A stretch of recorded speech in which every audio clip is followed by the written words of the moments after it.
Hello. This is in reply to a comment, actually a question that was posted on one of the videos in the Ayahuasca Basics playlist about the way the icaros work. How do they actually perform these miracles? And the listener was asking the following: I live very far from Peru, but when I listen to the icaros, I burst into tears. Please explain why this is happening. Well, thank you again for bringing up this actually very important and interesting question. I will suggest three explanations, and the third one is the most likely, but it's also possible that a combination of them is making you cry. The first possible reason is that actually you get kind of memories from past lives. It is very common that when people hear or see fragments of the surrounding world that suddenly remind them of their previous lives, it's very normal that they become extremely emotional all of a sudden without understanding why, and burst into tears or other similar expressions of emotion, strong emotion. Actually, studies, surveying thousands of people, showed that it is a large number of the population on Earth does sometimes have such sudden memories from past life. Some people remember particular dates and places and very detailed information, but others, they just have sparks of these past memories. However, because this is not accepted as something kind of normal in the current society by the mass media, people don't tend to share or talk much about these things, although they are happening a lot. And also studies show that they're happening actually much more during the last few decades. I guess this must be connected with the gradual purification of the consciousness in general of the humans on the planet, which is happening gradually. But although this is one possible scenario why you're crying, I don't think it's a very likely one, because the souls, although they can even jump even planet to planet, they usually tend to stay in their geographic area, and it seems that there are a couple of geographic areas on the Earth. One of them is like North America and Europe and the Middle East all the way to India. Large parts of Asia, and other region is actually China, Japan, Australia, and the third region will be like Latin and South America. Well, these regions, actually, I had that feeling even before reading the books of the psychiatrist, the past life regressionists who did extensive research on past lives with the help of hypnotizing people. But I was quite surprised to discover that they have also reached to that conclusion, which I was kind of feeling myself even before that. Yeah, this could be one of the explanations, although it's not the most likely one. The second one is another scenario, which is about, again, I learned from these books of Brian Weiss, Dr. Brian Weiss and Dr. Michael Newton, who published a large amount of materials of research on past lives and also life in between lives on the so-called astral plane. And that research is actually extremely reliable source of information because thousands of the past life of people have been verified in terms of historic records, finding the graves and even the descendants of their previous families. So obviously we are not talking about some fantasy here, but we are talking about serious scientific research based on actually tens of thousands of people who have remembered their past lives under hypnosis. So one other thing that they're telling, and that is actually happening on the astral plane when the soul is planning its next life. So sometimes, apparently, we are kind of making special arrangement so that at certain moments in our life we see particular signs, and they have to give us the impulse to do something important, which it's kind of part of our main mission for this life. The main things that we don't while we are in that astral state of much higher knowledge, because in between lives we know much more about our true self, and we temporarily take this human experience to learn things, but we don't want at that time that we forget here our mission, because by forgetting our eternal nature, well, some of us forget it more, others forget it to a lesser extent. Many of us tend even to forget why did we get born for. We forget what kind of lessons we're supposed to learn. So we try very hard to memorize certain signs. We implant it very deep in our consciousness, so that when at some point in life we see those signs or we hear them, we're supposed to get that message that we have sent to ourselves before we got born.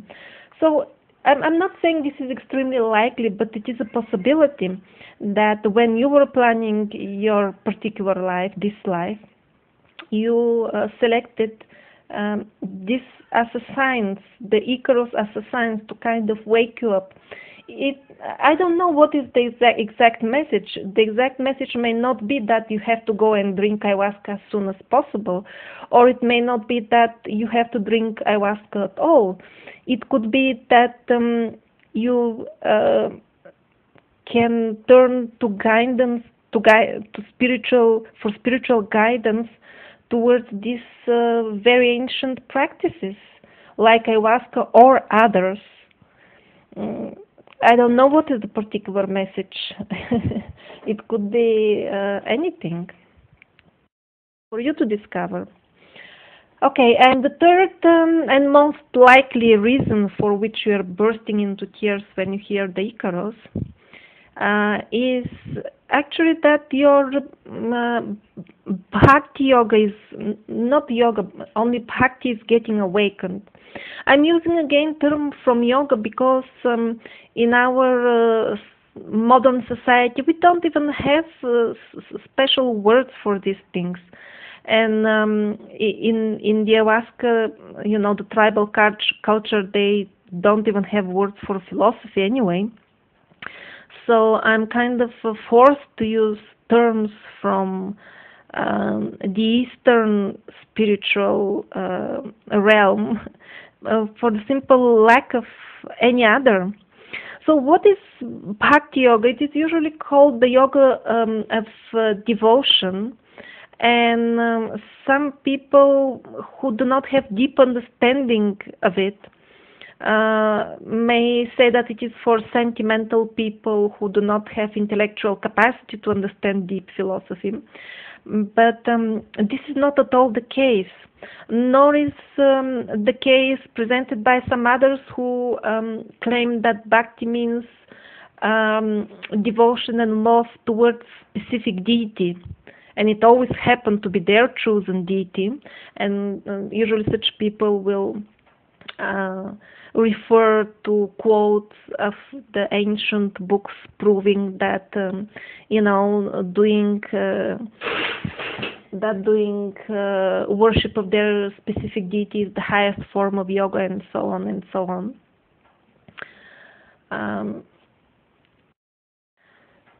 But this is not Bhakti-yoga in its entirety. In the most broad sense, Bhakti, the devotion, is towards understanding your true self. I mean, this desire, this yearning to understand what does it mean, what does it feel to live like an eternal soul and like a particle of God, and possess to some extent the qualities of God, which are eternity and like omnipresence, omnipotence, knowing everything, being able to do everything.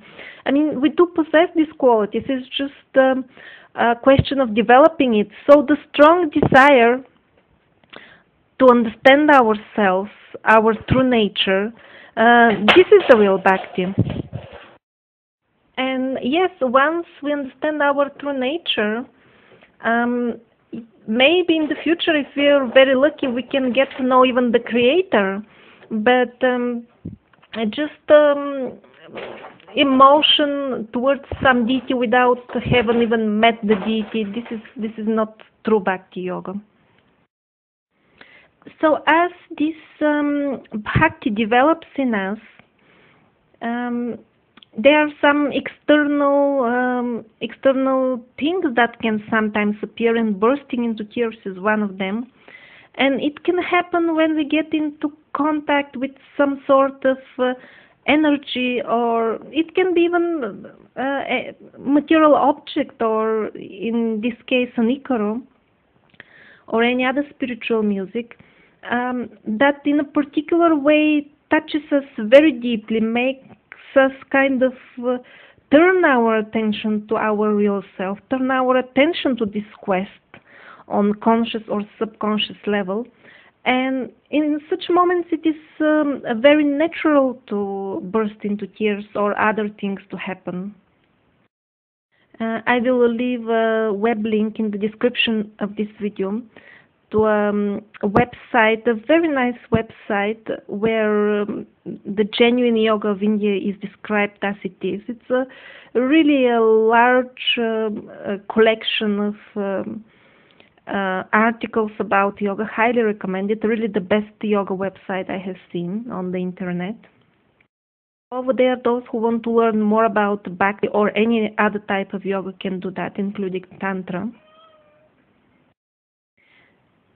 Actually, this desire of self-knowledge is sometimes awakened spontaneously, even without following any particular spiritual practices. And it is such cases are reported increasingly more often during the last decade or so. Again, I think this is very much related to this shift of consciousness, which is happening gradually. I think it will be actually a few hundred years before the actual new spiritual human being will emerge as a new human race with higher capabilities like telepathy and so on.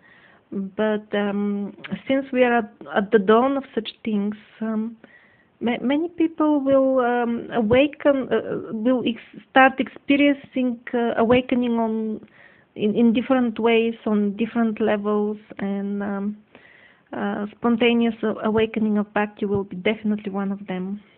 Well, I hope this helps you. And again, thank you for asking. If any of you have any questions related to Ayahuasca or Kriya Yoga, I will be happy to answer. You can submit them in the comment sections of my videos. My YouTube channel used to bear the name Eva Hungry's Cat Gang, named after one of the cat gangs I had a few years ago. Their name was Eva Hungry's. But after I started actually using the channel more actively for telling about Ayahuasca, I renamed it The New World. And earlier today I actually changed the name again to New Earth because the New World sounded like some sort of New World Order, and I have nothing to do with that gang. And yeah, thank you for listening, and I hope you have learned something. And I again apologize for the animal sounds at the background. Actually, what happened is once I started recording, the cat decided that it's exactly now the time to practice football with anything he could find on the desktop here. Um, thank you. Bye bye.